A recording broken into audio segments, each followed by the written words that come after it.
Hi folks, this is Karl-James on channel 01 to 1975. This is the Archaeology of Religion part 4 with Ancient Egypt section 2 and it's read by myself. So what we're going to do is look at a load of images as we've been doing, and the interesting development is to follow on from the wonderful building of temples in Egypt, starting off with very humble origins with the stone circle as far back as 9,000 years ago. But this week we're also looking at the three orders, the Doric, the Ionic and the Corinthian, and we'll also be looking at the Etruscans. So this week let's start off with the Etruscans. One thing that could be said about the Etruscans was that they weren't held back in their portrayal of individuals and animals in their various art, whether it was carving, pottery, painting, which was once adorned in their temples, their homes and their burial chambers.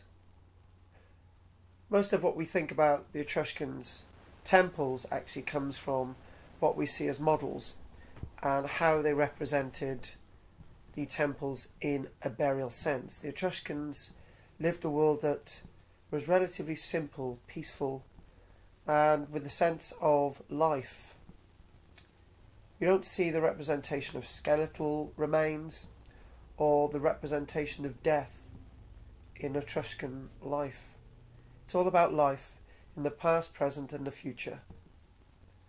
The past being the burials, also still connected with the loved ones because the loved ones would visit them on a regular basis.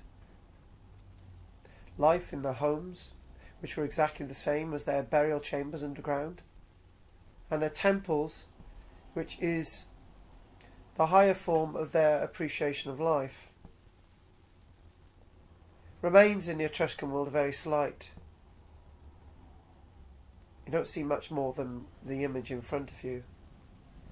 But their statuary in a terracotta sense, in a stone sense, was very advanced, as we can see with this roof finial here. Etruscan world, you're talking about 800 years BC to roughly no more than about 200 years BC, when they were, as a people, eradicated by the Romans, slowly but surely. They ran alongside the Romans for a certain length of time. This image shows ground remains. The altar, forget about that in front, but it shows nice sturdy steps leading to 3 cells behind. Like their burials and their homes, they would cut their temples into rock, timber temples and stone temples. These are the footings of an Etruscan temple. Notice the steps leading to a veranda, which would have had 4 columns, as in this reconstruction. This very various reconstruction, the colours probably come from the burial furniture paintings that we actually see in the burial chambers themselves. This illustration itself shows that as you would head up the steps into the veranda, you would have 3 cells behind.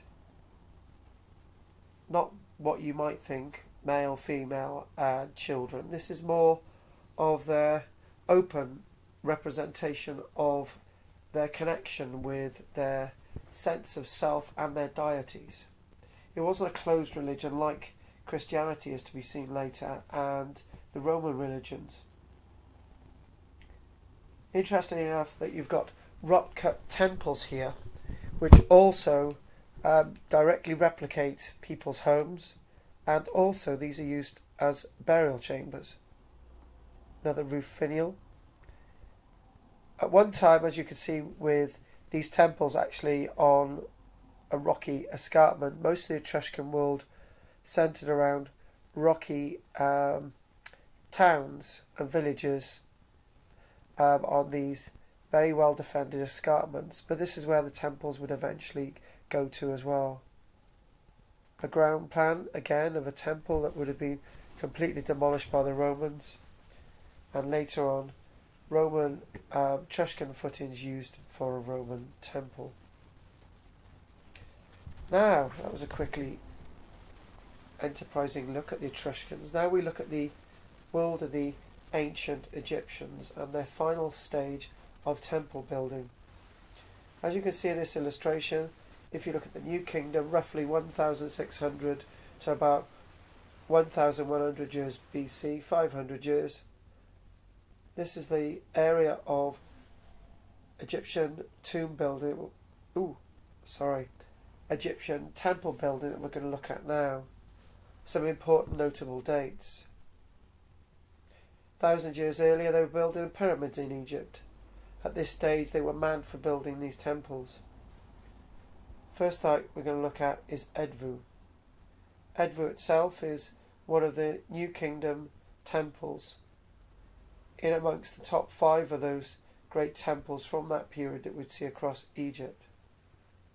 Here's a frontal view of the main complex, the main rectangular complex which would head into the distance. A plan of the Edfu Temple of Horus. Very garish colours. I think the reconstruction here is wrong. It's likely that the temples would have been as much whitewashed as much they would have been garishly coloured. Whitewash would make the temples look much bigger than this representation portrays.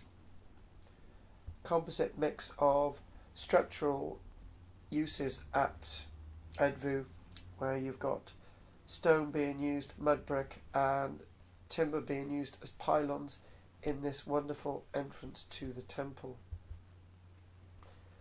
Next, moving on to the temple at Karnak.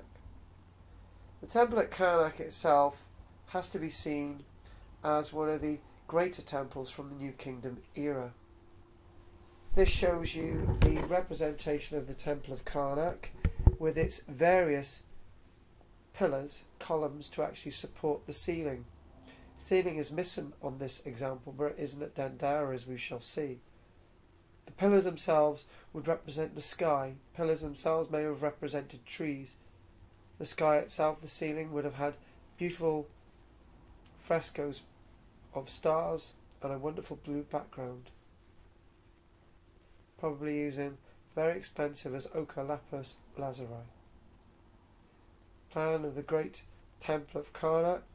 These temples were never envisaged in one moment. They were always constructed over long periods of time, hundreds of years, as we see with our cathedrals being constructed in a medieval period as well.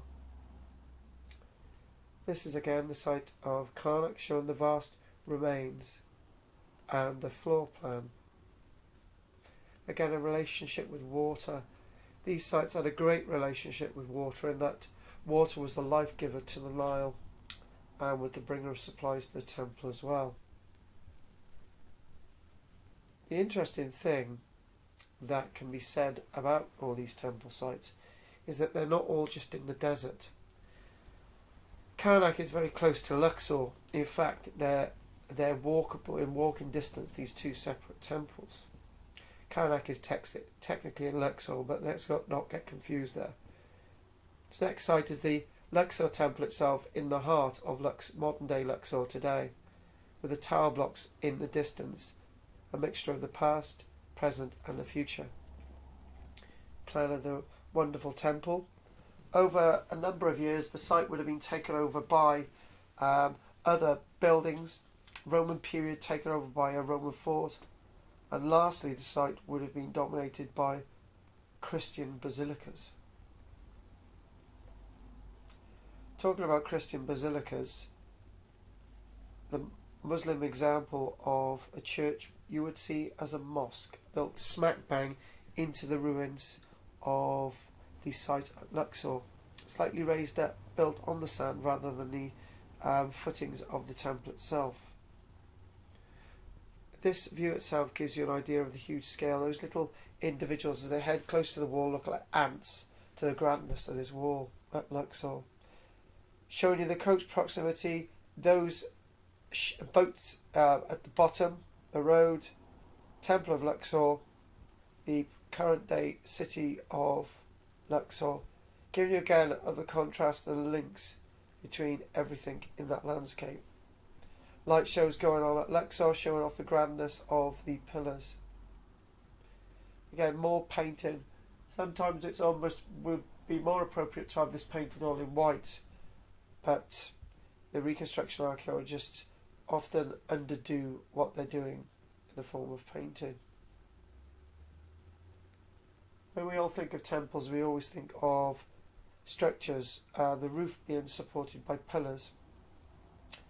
When you look at Abu Simbel, as you can see, being rebuilt in 1968 because it had been moved because of the flooding of the Aswan Dam, we always think about Ramesses II of the construction of Abu Simbel, fair enough, but his wife, Nefertari, also has a temple dedicated to her, but not as grand as her husband's temple, which you can see extremely vast here today. Great operation of mechanics. An image itself of the two temples alongside each other.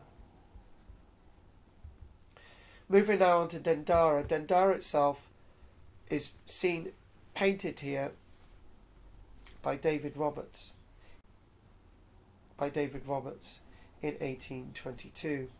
It's a great complex at the top of the list for temples to actually visit in Egypt. You can see a reconstruction here, but you can see the ceiling of Hathor painted in this wonderful blue lapis lazuli paint. This illustration shows at the level that the sand is being definitely reduced by the original finding of these temples, but obviously more would be to come. Again, giving you an idea of the great site of Dendara, showing that the roof is there intact. One terrible thing with Dendara is that the images of the zodiac, as you can see here, were actually removed from the Temple of Dendara and placed to the Louvre in France, which would be unacceptable today. Giving you a grandness of the Temple of Dendara, and another image here as well. The reconstruction at Dendara is very garish, but it is fairly impressive, as you can see from the illustrations. Right, to finish this talk today, we're going to look now at the three orders. The Doric, the Ionic and the Corinthian. Doric order before about 600 years BC, Ionic about 500 years BC, and then running all the way to the period of the Roman building, and then you've got the Corinthian order, which was probably at its height by about the AD 100s. Now we're going to look at some of the temples on Sicily, giving you some of the greatest examples of Greek temples to be found anywhere in the world on Sicily. The example in front of you shows the example at Segesta. The Temple of Segesta is by far one of the most impressive remaining temples of Greek build to be seen anywhere in the world. As we're now looking at this example of a temple, actually all these examples now, this is the Temple of Selunate.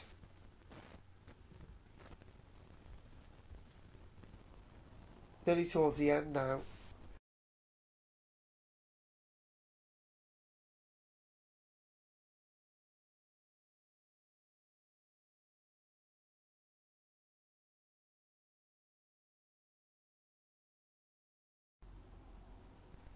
As with everything in history, these sites themselves have been copied. This is a Ionic order copy of a temple from Greece in the landed estates in Britain. To really show you the Corinthian order of the three orders, you've got the Parthian, not the Pantheon, the Parthian. The Pantheon itself is one of those extremely great temples built by Arcus Agrippa just before the birth of Christ, and enlarged by and increased in scale by Hadrian. The temple itself used Corinthian order columns and capitals. It's one of the best buildings from the Corinthian order to be found left anywhere in the world, atypical of the Roman period. In closing today, I'd like to remind you that next week we're going to be looking at the Aztecs and the Maya. We're also going to be looking at Angkor Wat and the Cambodian civilizations. Thank you very much for listening. If there's any questions, please put them on the YouTube channel for me to answer. Thank you.